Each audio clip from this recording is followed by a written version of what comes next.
Hello friends, welcome to my channel my self study में मैं आप लोगों का स्वागत करता हूं। और आप लोग देख रहे हैं राज्य और राष्ट्र में क्या अंतर है। तो दोस्तों, आइए हम लोग आज के सवालों का जवाब को हम लोग जानते हैं और एक एक पॉइंट को हम लोग क्लियर करते चलेंगे ताकि हम लोग एग्ज़ाम में अच्छी तरह से हम लोग लिख पाएँ। तो दोस्तों, आइए वीडियो को शुरुआत करते हैं। राज्य और राष्ट्र में क्या अंतर है, आप लोग कमेंट करके कमेंट बॉक्स में ज़रूर पिन कीजिएगा ताकि हम लोग इसी तरह से छोटे छोटे क्लिप आप लोगों के बीच में लाते रहें।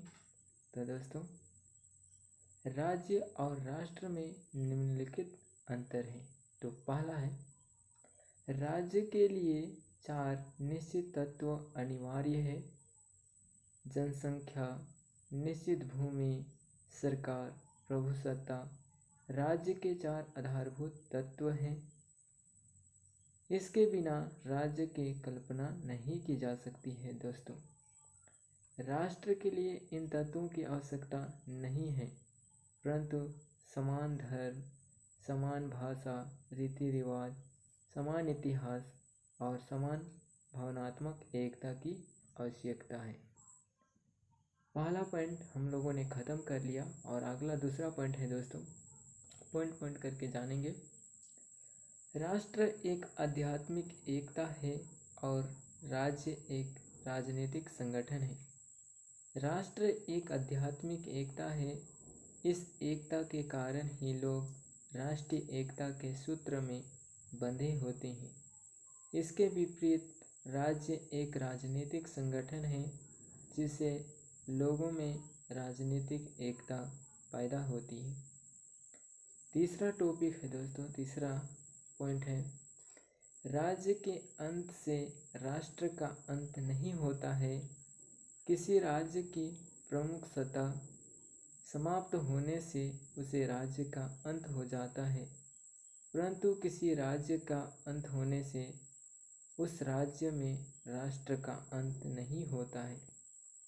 और अगला पॉइंट है दोस्तों, राज्य के लिए निश्चित भूमि का होना आवश्यक है, लेकिन राष्ट्र के लिए नहीं।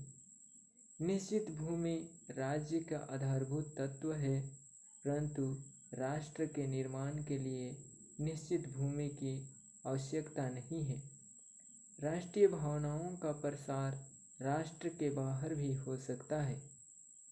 अगला है दोस्तों, अगला पॉइंट, राज्य के लिए प्रभुसत्ता का होना अनिवार्य है, लेकिन राष्ट्र के लिए नहीं। प्रभुसत्ता राज्य का सार्वजनिक एवं महत्वपूर्ण तत्व है। यह राज्य का एक ऐसा तत्व है जो राज्य को अन्य संस्थाओं से अलग करती है, परंतु राष्ट्र के लिए प्रभुसत्ता का होना अनिवार्य नहीं।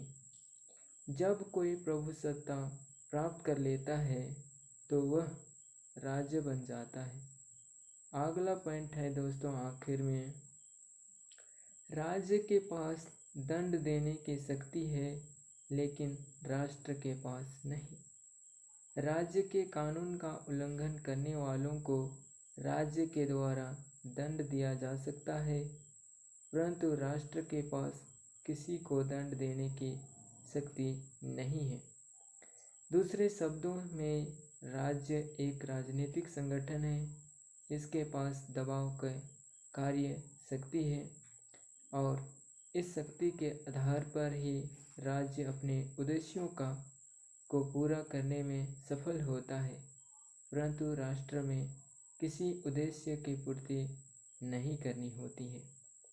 तो दोस्तों, आप लोगों ने पढ़ा कि राष्ट्र और राज्य में क्या अंतर है, मतलब दोनों में हम लोगों ने देखा राज्य और राष्ट्र में क्या अंतर है। तो इसमें महत्वपूर्ण 4 चीज़ें हैं और वो कौन कौन है। पहला है जनसंख्या और निश्चित भूमि और सरकार और प्रभुसत्ता। ये 4 चीज़ें हैं जिसके द्वारा हम लोग राज्य और राष्ट्र में अंतर वर्णन कर सकते हैं। तो दोस्तों, यह वीडियो आप लोगों को कैसे लगा? मैं तो छोटा सा मैं पढ़ करके ही ये सुनाया। तो दोस्तों, मिलते हैं अगले वीडियो में। धन्यवाद।